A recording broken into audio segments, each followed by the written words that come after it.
A woman sits alone in a rundown apartment, eating dollar tacos off a paper plate for the third night in a row. On the counter sits another parking ticket she cannot afford to pay. She has published a couple of books.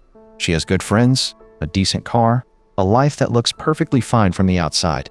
And she is quietly, secretly miserable because she knows she was built for so much more than this, and she has no idea how to reach it.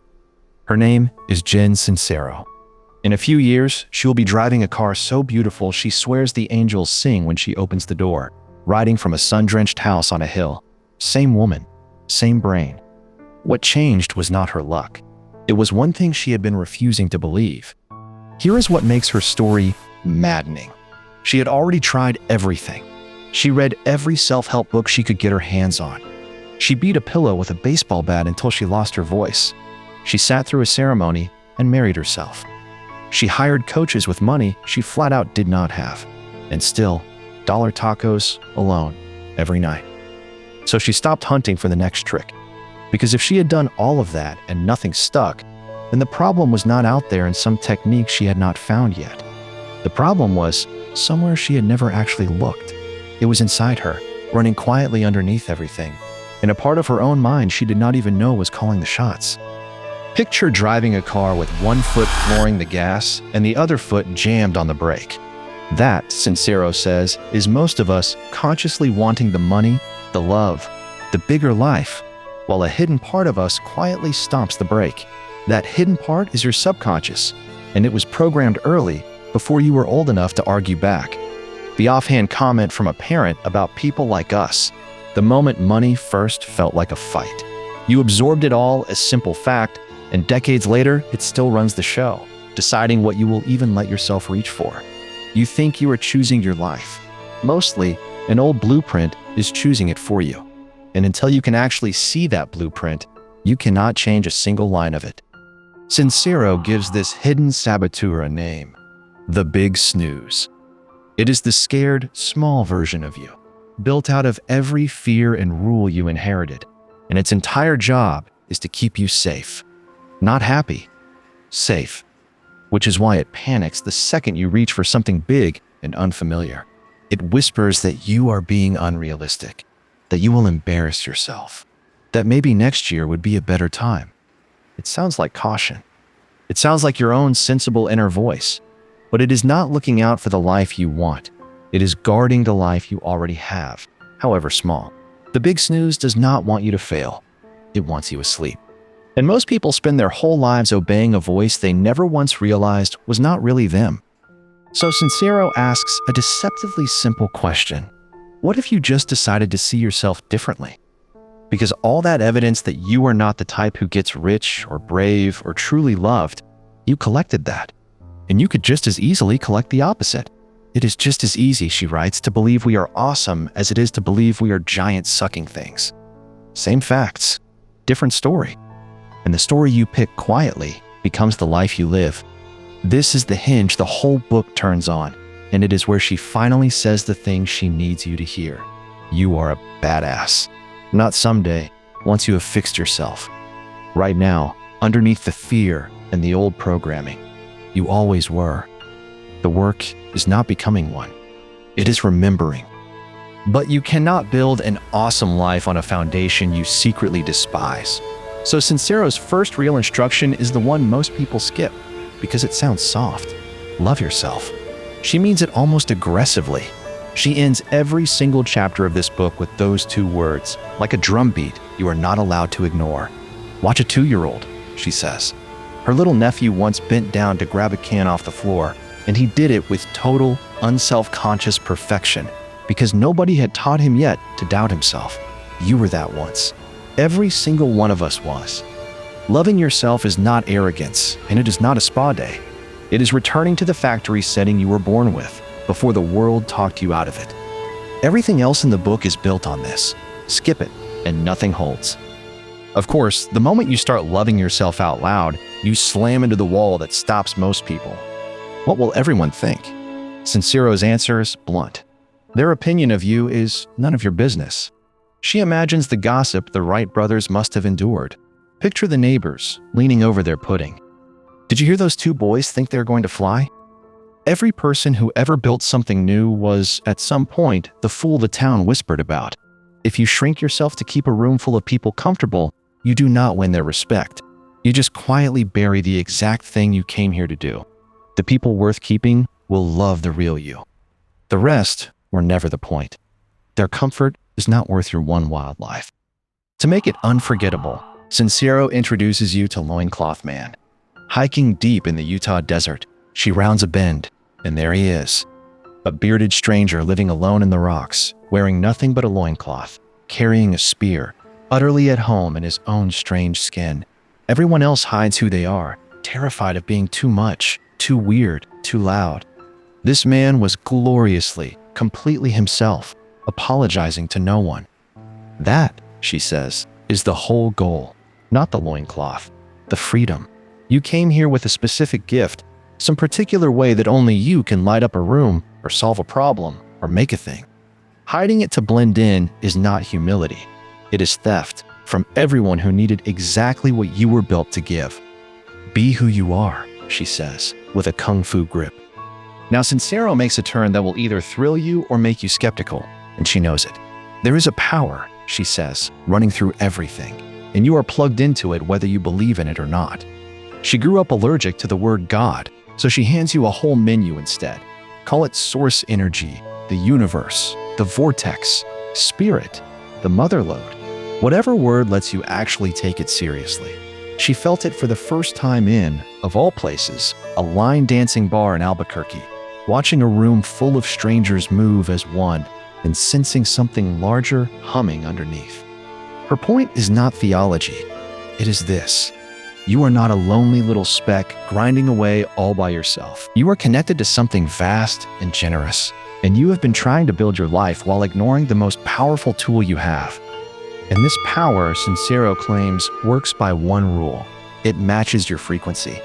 Everything is energy, endlessly vibrating. Your body, your desires, your dread, and like attracts like. Think of it as a radio. You cannot stand in your kitchen tuned to a station of worry and resentment and expect joy to come pouring out of the speakers. You have to change the station first. Live in gratitude and boldness, she says, and the universe rearranges itself to match you. Live in fear and lack, and it will match that just as faithfully. Now, whether you take that literally or simply as a story about where you aim your attention, the effect rhymes. The mood you broadcast tends to become the life you receive. You cannot fool the universe. The signal you are sending out is the one you're going to get back. So, how do you change the station? Sincero's most concrete tool is also the one people resist the hardest. Sit still and meditate. Not for an hour. 5 minutes. Sit comfortably. Close your eyes and follow your breath. And when your mind bolts, and it will bolt, you gently bring it back. She offers a picture she loves. Imagine a warm beam of light pouring in through the top of your head, filling you completely, spilling out and wrapping back around you. Pick one word, love or thank you, and let it quietly repeat. That is the entire practice. This is the daily reset that turns down the volume on the big snooze, so that for a few minutes, the fearful chatter goes silent and you can finally hear yourself. Everyone wants the big breakthrough. Almost no one will do the small, quiet thing that makes it possible.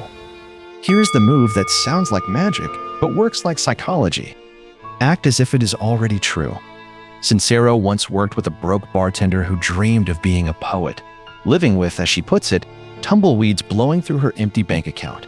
Instead of waiting to feel like a writer, the woman started living like one, and within a couple of years she was writing from a villa in Tuscany. The order matters here, and it is backwards from how we usually live. We say, "Show me the proof, and then I will believe." Sincero flips it. You change your thinking first, and then the evidence starts to appear.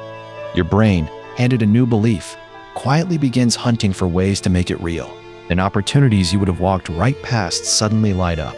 You do not act because you have changed. You change because you act. The fastest way to raise that signal, Sincero says, is gratitude, and not the polite kind.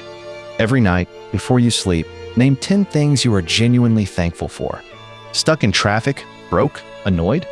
Force yourself to start the sentence, "This is good because," and then finish it. She will even thank the universe for things that have not arrived yet, which sounds a little delusional until you feel what it actually does. It turns wanting into expecting. Giving does the very same thing. She tells of a 5-year-old handing out every last one of her orange candies, keeping none for herself, absolutely lit up by the giving itself. Proof that abundance is a feeling you choose, not a number in an account. You cannot feel grateful and generous and poor in spirit at the same moment. Pick the fuller feeling, and, she promises, the fuller life starts moving toward you. There is one thing that jams that signal worse than anything else, and it is the grudge you are secretly proud of holding. Sincero is merciless about it. Holding on to resentment, she says, is like drinking poison and then waiting for the other person to die. The person who wronged you is off somewhere living their life. You are the one still swallowing the poison, years later, paying rent on an injury they have long forgotten. So forgiveness, in her hands, is not a gift to them. It is a jailbreak for you. Picture the person who hurt you as a scared little kid, doing the best their own broken programming allowed. You do not have to decide they were right. You just have to decide you would rather be free than be right. Every ounce of energy chained to that old wound is energy that could be building the life you actually want. By now, Sincero has diagnosed the one thing standing between you and everything you want, and it is embarrassingly small. It is a story. The little sentence you repeat without ever noticing. I am bad with money. I am not a risk taker. I always mess this up. You think you are describing reality. You are actually casting a spell. She once watched a panicked bird trapped in her living room hurl itself again and again at a closed window, when a wide-open door sat just a few feet away, too frightened to see the way out. That is us, gripping the one story that keeps us slamming into the glass. So she says, write the old stories down, thank them for trying to protect you, and then, deliberately, write new ones. Ray Charles went blind at 7 and became a legend, so she will not be taking your excuses. The door has been open the whole time. But knowing the door is open and actually walking through it are two different things, and this is where most dreams quietly die, in the swamp of someday. Sincero's antidote is unglamorous. Done beats perfect every single time. Stop polishing the plan and take one messy step, because, she says, most answers only reveal themselves once you are already moving, never while you are sitting there thinking, and when it all feels like far too much. Overwhelm, she argues, is mostly a drama we manufacture ourselves. Your brain loves a chunk, not a mountain. So shrink the mountain. 1 hour, one task, one phone call. She once forced an entire book out of herself by spreading index cards across a table and doing exactly one card at a time. The size of the dream does not matter. The size of the next step does. And the next step is almost always small enough to take right now, which leaves the last thing standing in the doorway. The big one, fear. Sincero once climbed deep into a pitch-black cave in the New Mexico mountains, and when the guide told everyone to switch off their lights, she felt a fear so total it taught her something. Fear, she realized, is a choice we keep making. It feels like a fact, a solid wall, but it is really just a question the big snooze keeps asking. So she turns it around into the only question that matters. Is your fear bigger than your faith? Or is your faith bigger than your fear? Everything you actually want is standing just past the thing that scares you. That is practically its home address. On the other side of your fear, she writes, is your freedom. The fear never fully goes away. You just stop handing it the wheel. And when the fear cannot stop you, the last line of defense is other people. The ones who irritate you, judge you, set your teeth on edge. Sincero offers an uncomfortable idea. They are mirrors. The trait that enrages you in someone else is usually the very one you have buried or refused to face in yourself. She spent a whole weekend bristling at a friend she found impossibly girly and fragile until she realized she was really at war with her own softness, the parts of herself she had shoved down in order to seem tough. The people who get under your skin are quietly handing you a map to your own unfinished business, and the ones who drain you, no matter what you do, on this, she is clear-eyed. Love them from a distance and gently let them go. You cannot fly with people gripping your ankles. Then Sincero does something the whole pep talk genre usually avoids. She reminds you that you are going to die. She writes about her own father, still charging around a tennis court at 87, and about a cat that made it all the way to 22, spine jutting out, belly swinging, flatly refusing to quit. The clock, she says, is the entire point. We act like we have got forever, so we keep postponing the leap, the call, the real work, always to some roomier tomorrow. But the tomorrows are not unlimited. The version of you that finally goes for it, and the version that keeps waiting for the perfect moment, only one of them ever gets to live the awesome life. This is not meant to scare you. It is meant to wake you up. The perfect moment was never coming. This ordinary one is all you actually get. So it all comes down to a single act, and Sincero calls it the almighty decision. When Henry Ford set out to build his famous V8 engine, he told his engineers to cast all 8 cylinders into one solid block. Impossible, they said. He said, do it anyway. They failed for a year. He said, keep going. And eventually, the impossible engine existed, because he had decided, and a real decision is not a wish with an exit. It is a door locking shut behind you. This, she says, is the difference between everyone who dreams and the few who actually arrive. Not talent, not luck. You need to go, she writes, from wanting to change your life to deciding to change your life. Wanting keeps all its options open. Deciding burns them. Deciding is freedom, she says. Indecision is torture. And you are a badass the very second you choose to act like one. But deciding means you are going to fail. And Sincero wants you to see failure the way the winners see it. Michael Jordan got cut from a team. Edison ran through 1,000 dead ends before the bulb finally lit. Beethoven's own teacher wrote him off as hopeless. The man who dreamed up overnight delivery was told, in writing, that it would never work. None of them were spared the failure. They just refused to read it as a verdict. The only failure, she writes, is quitting. Everything else is just gathering information. A closed door is not the universe saying no. It is the universe saying, not that way, try the next one. Once you truly believe that quitting is the single thing that can end you, you become almost impossible to stop. You do not have to be fearless. You just have to be unwilling to quit. Then Sincero walks straight into the room most of us avoid. Money. She grew up, like a lot of us, being taught that wanting it was greedy and having it was suspect. So, she realized she had been quietly pushing away the very thing she claimed she wanted most. Her reframe is simple. Money is just energy, a form of exchange, and it flows toward people who feel worthy of it and away from people wound tight with shame about it. So she has you write a letter to money, as if it were a person you have had a long, toxic relationship with, all your resentment and fear poured out on the page, and then, deliberately, start a brand new relationship built on welcome instead of dread. Nothing, she says, has any value other than the value we put on it. Change how you hold money, and money slowly starts to change how it treats you. Which brings us to a rainstorm in Los Angeles and a car. Sincero was broke, driving a duct-tape junker with crickets echoing through her empty bank account when she test drove an Audi so beautiful, she says angels sing when you open the doors. Every sensible voice told her to buy the reliable, affordable Honda instead. Instead, on pure faith, she bought the car that matched the life she had decided to build, not the one she was actually living. It should have been reckless. But having committed at that level, she went to work like a woman who now had a payment that terrified her. And that year, she hit multiple 6 figures for the first time in her life, landed a 3rd book deal, and started traveling the world.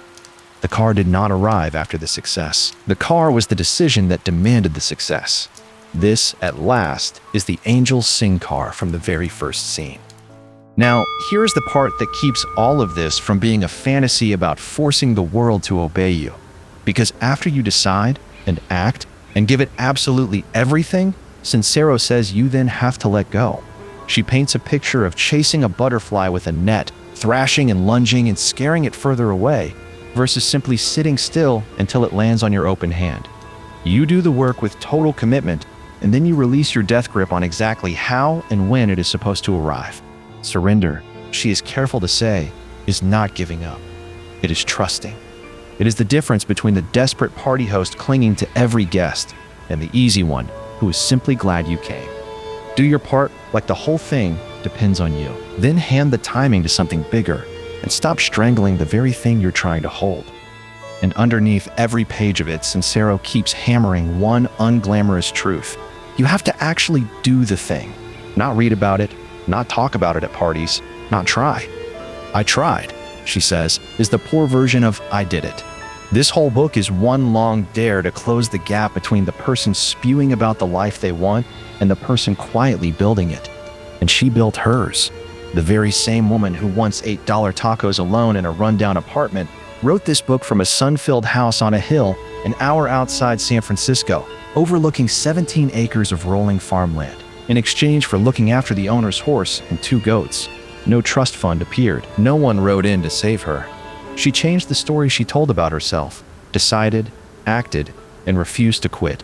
And the whole life reshaped itself around the new her. Sincero ends with her grandmother, Nana, 100 years old, prim and proper in her cardigan and antique brooch, riding an elevator. As the doors slid open on the wrong floor, everyone else tensed up, and tiny, ancient Nana simply looked up and said, "Why not?" and stepped out to see what was there. That, Sincero says, is the whole secret, wrapped in 2 words from a 100-year-old woman. We spend our lives asking why. Why me? Why bother? Why risk it? The badasses ask the opposite. Why not? Why not you? Why not this? Why not right now? It is the exact question the frightened bird could not ask. The same question hiding on the other side of every fear in the book. The door opens. Something is out there. And the only thing standing between you and it is whether you decide to step through. So here is where it all lands. You are a badass. You were one when you came screaming onto this planet, and buried under all the fear and the borrowed beliefs, you are one right now. The awesome life is not waiting on more money or more time or permission from anybody. It is waiting on you to stop believing the small story and start living the big one. Love yourself enough to decide. Act like the person you are becoming and refuse to quit. That is the entire game. If this stirred something in you, our next summary takes on another book about betting on yourself long before the proof arrives. So come find it. Until then, do the one thing Jen Sincero ends every single chapter with. The 2 words this whole life she built quietly stands on. Love yourself. You are a badass. Now go act like one.